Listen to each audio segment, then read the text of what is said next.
I now call the Prime Minister to make a statement. Boris Johnson. Thank you very much, Mr. Speaker.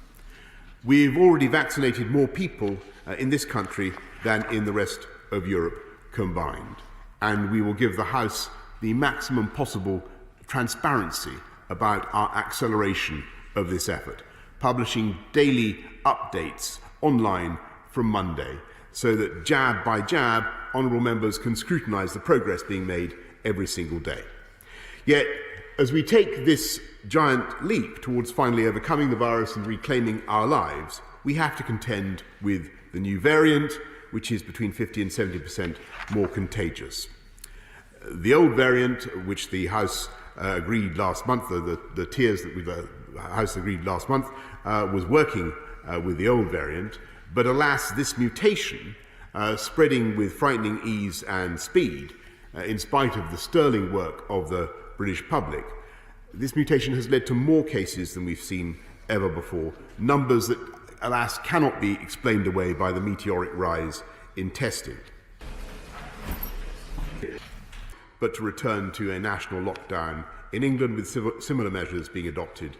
Mr. Speaker, I know many people will ask whether the decision on schools could have been reached sooner, and the answer is that we've been doing everything in our power to keep them open, because children's education is too vital and their futures too precious to be disrupted until every other avenue, every other option has been closed off and every other course of action has been taken. And that's why schools were the very last thing to close, as I've long promised that they would be.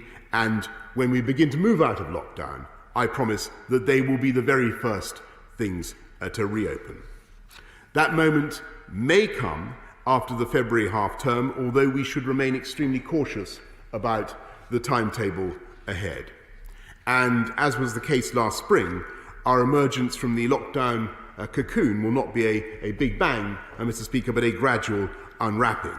That is why the legislation this House will vote on later today runs until the 31st of March, not because we expect the full national lockdown to continue until then, but to allow a steady, controlled and evidence-led move down through the tiers on a regional basis, carefully, brick by brick, as it were, breaking free of our confinement, but without risking the hard-won gains that our protections have given us.